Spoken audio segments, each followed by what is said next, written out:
Student of class prospect class 4 English language lesson 1। आप देख सकते हैं lesson 1 chapter the sentence. Okay, let's start. एक सेंटेंस है जिसे हम पढ़ते हैं, a wall set on Humpty Dumpty. अगर हम इसे पढ़ते हैं तो इससे एक परफेक्ट मीनिंग या सेंस कोई नहीं निकलता। हम देखते हैं क्या इससे कोई सेंस निकलता है, एक कंप्लीट सेंटेंस कोई नहीं निकलता है। अगर हम इसके ऑर्डर को थोड़ा चेंज करते हैं तो देखते हैं, Humpty Dumpty set on a wall. यहाँ एक क्लियर है कि हम्प्टी डम्प्टी एक वॉल पर बैठे हैं। तो सेंटेंसेस में एक कंप्लीट सेंस निकलना ही एक सही सेंटेंस का पहचान है। ओके, अब ज़रा सा हम इसको रीडिंग मोड में लेते हैं। These words make a complete sense. If we do not speak these words in a certain order, they make no sense at all. But if these group of words are spoken in a specific manner, they give a certain meaning, thus forming a sentence. किसी एक sentence को meaningful बनाने के लिए ज़रूरी है कि उसको सही फॉर्म में सही तरीके से लिखा जाए जो हमारे सेंस को प्रेजेंट करें। अभी इसकी डेफिनेशन है सेंटेंस की, a group of words that expresses a complete sense is called a sentence. एक ग्रुप ऑफ वर्ड यानी शब्दों का समूह जो कि हमारे सेंस को सही तरीके से कंप्लीट करता है, सेंस को एक्सप्रेस करने में कंप्लीट तरीके से सेंस को एक्सप्रेस करता है, वो एक सेंटेंस कहलाता है। चलिए आगे बढ़ते हैं और देखते हैं। While writing a sentences, certain things should be kept in mind. Some of them are. हमें कुछ चीज़ों का ख्याल रखना चाहिए जब हम सेंटेंसेस लिखते हैं। First, the group of words should be set in a proper order. ये रेड कलर से शो है, इसको ये इसके जो मेन रूल्स हैं उसको रेड कलर से शो किया गया है। एक प्रॉपर ऑर्डर में होने चाहिए words. A group of words should express a complete sense. जो भी हम कहना चाहते हैं हमारे उस सेंस को कंप्लीट अच्छे तरीके से वो एक्सप्रेस करें। ये sentence should begin with a capital letter. English में किसी भी सेंटेंस की शुरुआत हमेशा कैपिटल लेटर से होना मस्ट है। जैसे देखिए इस सेंटेंस में आप देख सकते हैं, the sun rises in the east. अगर आप स्टूडेंट्स इस तरह से लिखते हैं तो ये आपका आंसर रॉन्ग होगा, क्योंकि यहाँ आपने स्टार्ट किससे किया है, स्मॉल लेटर से। नेक्स्ट लाइन को देखिए, the sun rises in the east, और यहाँ पे कैपिटल लेटर से स्टार्ट किया गया है, तो ये आपकी लाइन करेक्ट है, सही है। अब अगर आप ऐसे लिखते हैं तो आपके मार्क्स इसमें कटेंगे और ये आपका एक कंप्लीट मार्क देने वाला सेंटेंस होगा। नेक्स्ट जो सबसे इंपॉर्टेंट है, a full stop should be placed at the end of the each sentence. Her sentence के एंड में जो भी फुल स्टॉप या जो भी मार्क लगने हैं वो लगना ज़रूरी है। यहाँ फुल स्टॉप शो किया गया है। अगर कोई क्वेश्चन की लाइन है तो वहाँ क्वेश्चन मार्क हो सकता है या कोई और तरीके के मार्क्स भी हो सकते हैं, बट सेंटेंस को कंप्लीट करने के लिए कि हाँ इस जगह पर मेरा सेंटेंस एंड हो रहा है, एक सेंटेंस का लगना ज़रूरी है।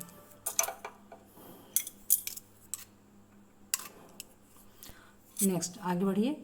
Now read these group of words. कुछ और भी ग्रुप ऑफ वर्ड्स होते हैं। In the east, in the west, of great beauty, by night, on the table. ये वर्ड्स ऐसे हैं जो कि एक ग्रुप में यूज़ किए जाते हैं, इनकी अपनी एक पर्टिकुलर मीनिंग होती है। This group of words make a sense. ये अपने आप में एक सेंस बताते हैं, but not a complete sense. Such group is called phrases. इनको फ्रासेस बोला जाता है। इनकी अपने आप में मीनिंग तो होती है, बट ये एक इनकम्प्लीट होते हैं। ये नहीं शो करते कि किसके संदर्भ में ये बात कही जा रही है। इनके मीनिंग को समझने के लिए एक अलग सेंटेंस, कुछ और वर्ड्स को ऐड करना पड़ता है, तब इनकी मीनिंग अलग पर्टिकुलर शो होती है। जैसे the sun rises in the east. अब इस इन द ईस्ट की मीनिंग निकल के आती है कि the sun rises in the east. इस सेंटेंस में बताया जा रहा है कि सन जो है वो पूर्व दिशा में निकलता है। चलिए हम स्टडी को आगे बढ़ाते हैं। नेक्स्ट इसके बाद टॉपिक है आपका the kinds of sentence. Sentence भी कई तरह के होते हैं। ये देखिए काइंड ऑफ सेंटेंस। फर्स्ट आपका ये 5 टाइप्स के होते हैं। फर्स्ट है आपका डिक्लेरेटिव सेंटेंस, सेकंड है इंट्रोगेटिव सेंटेंस, थर्ड है imperative sentence, fourth exclamationary sentence and last at 5 operative sentence. Declarative sentence और असर्टिव सेंटेंसेस वो सेंटेंस जिसमें किसी भी लाइन के बारे में, किसी भी आंसर के बारे में कहने वाला बिल्कुल श्योर होता है, वो असर्टिव सेंटेंसेस कहलाते हैं। इससे हम आंसर वाले सेंटेंस भी बोल सकते हैं। इसमें आंसर भी 2 तरह के हो सकते हैं, पॉजिटिव और नेगेटिव। 2 काइंड्स होते हैं इसके। ठीक है, इसको ए और बी में समझ सकते हैं, अफर्मेटिव इन पॉजिटिव वे। ये सेंटेंस हमेशा पॉजिटिव वे में होते हैं। Like a London is the richest city in the world. इसमें जो भी आंसर बोला जाता है वो अपने आप में बिल्कुल श्योर होते हैं और कन्फर्म्ड होते हैं।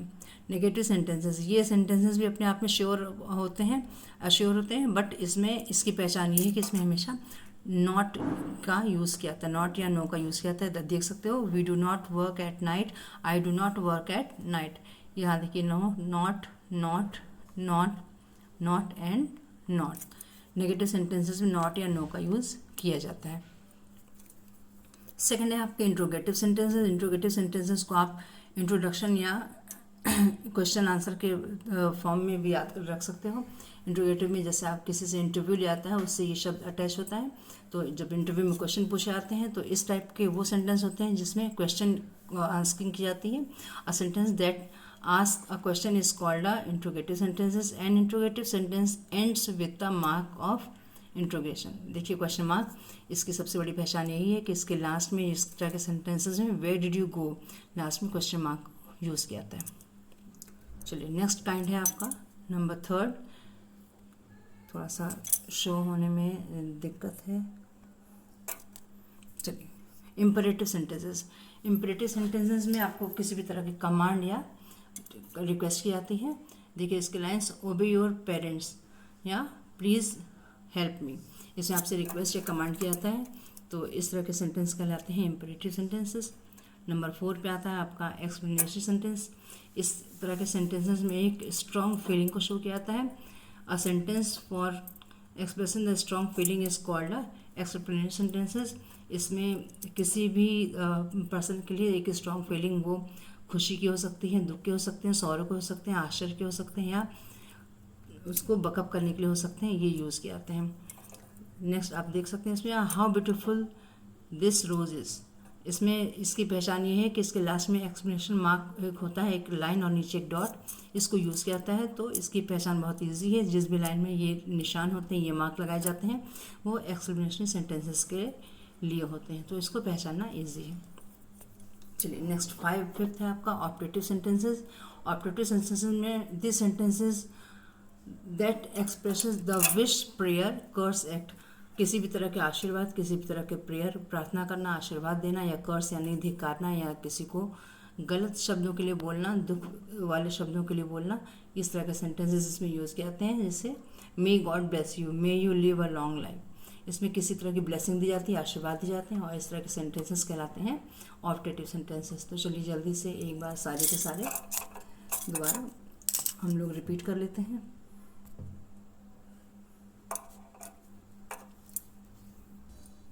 चलिए जो फटाफट हम लोग इसको कंप्लीट कर लेते हैं। सेंटेंसेस के बारे में है। एक सेंटेंस, सही सेंटेंस वो होते हैं जिनमें एक प्रॉपर वे में और प्रॉपर सेंस को शो करता हुआ एक सेंटेंस होता है। ये है आपका डेफिनेशन। ये आपको डेफिनेशन लिखनी है। जब आपसे बोला जाएगा कि डेफिनेशन लिखिए, तो ये आपको डेफिनेशन लिखनी है। इसके मैनर्स आपको समझ में आ गए हैं। 3-4 मैनर्स हैं। प्रॉपर वे होना चाहिए, कंप्लीट सेंस वाला होना चाहिए, फुल स्टॉप लगना चाहिए, और कैपिटल लेटर से स्टार्ट होना चाहिए। इसके बाद है आपका, देखिए, काइंड्स ऑफ सेंटेंसेस। 5 टाइप के काइंड्स होते हैं। फर्स्ट आपका है असर्टिव यानी कि आंसर वाला। इसके 2 होते हैं, पॉजिटिव और नेगेटिव। सेकंड होता है इंटरोगेटिव, इसमें क्वेश्चन आस्किंग किए जाते हैं। थर्ड है आपका इम्परेटिव, जिसमें आपको किसी तरह से रिक्वेस्ट और कमांड की जाती है। फोर्थ है आपका एक्सप्लेनेटरी, जिसमें किसी तरह की स्ट्रॉन्ग फीलिंग शो की जाती है। और लास्ट है आपका ऑप्टेटिव सेंटेंसेस, जिसमें आपके लिए विश, प्रेयर या इस तरह की चीज़ की जाती है, और ये सेंटेंस विश या प्रेयर को किसी तरह से उसको शो करते हैं।